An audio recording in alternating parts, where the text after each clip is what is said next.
In this explainer series, 9news.com.au is examining the concerns and fears around natural disasters, probing their potential impacts on Australia. Earthquakes are unpredictable and strike suddenly, without warning.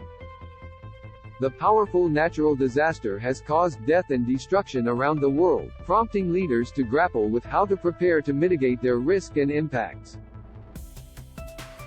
We have broken down what we know about earthquakes, including where they are most likely to occur and where they've caused havoc in the past.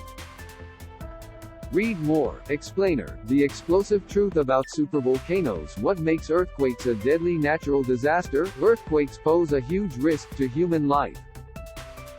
According to the World Health Organization, they have caused nearly 750,000 deaths globally between 1998 to 2017. The extent of the destruction and harm depends on several factors, including the magnitude, intensity and duration. Where and when they happen will also make a big difference. Sign up here to receive our daily newsletters and breaking news alerts, sent straight to your inbox. The risk management measures put in place and the design of buildings affected by earthquakes also makes a difference.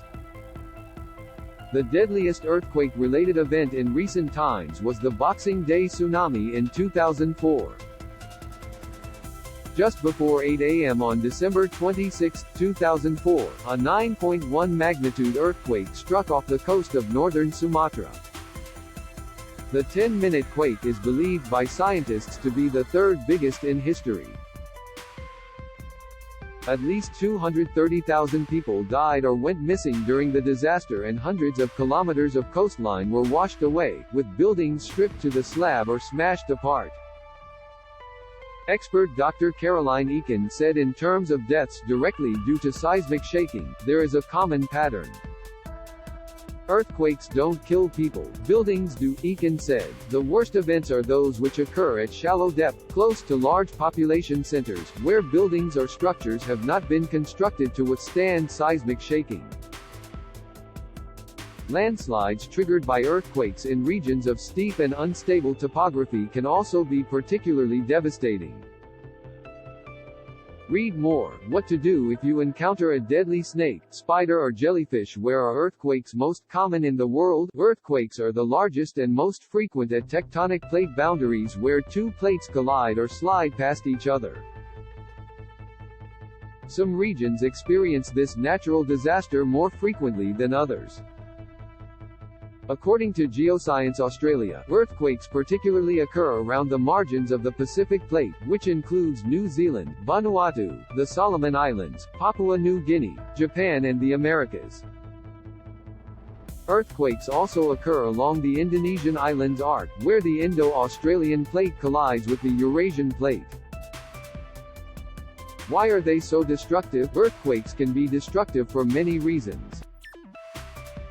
These include the design and construction of affected buildings, the type of ground, for example, whether it is hard rock or soft sediment, the possibility of generating a tsunami or a landslide, and the proximity to people or cities. In general, though the largest magnitude earthquakes in the world represent one of the biggest possible energy releases from a single event, Eakin said. For example, the largest magnitude 9+ earthquakes release more energy than the biggest volcanic eruptions, and the largest nuclear bombs. However, the largest magnitude earthquake ever recorded, an M9.5 in Chile in 1960, was not the most deadly due to other factors. Why do earthquakes occur? Earthquakes release stress which builds up in the outermost layer of the Earth. When the stress builds up enough to overcome the level of friction along a fault line, the fault ruptures. This causes relative displacement of the ground on either side of the fault, and the motion generates seismic waves. On a bigger picture scale, stress builds up in the crust because the tectonic plates are moving, and the tectonic plates move because the interior of the Earth is convecting, Eakin said. Could Australia be struck by a powerful earthquake? The largest recorded earthquake in Australia was in 1988 at Tennant Creek in the Northern Territory, with an estimated magnitude of 6. 6. It occurred in a sparsely populated area and resulted in damage to a major gas pipeline. Evidence from the geological record suggests a magnitude 7+ is theoretically possible, but extremely rare, perhaps only occurring every few thousands of years, Eakin said. A moderate-sized earthquake beneath a major city in Australia is more probable within our lifetime, such as the magnitude 5.9 event that was felt in Melbourne in 2021. Such events are likely to cause at least some building damage, especially to the more vulnerable buildings.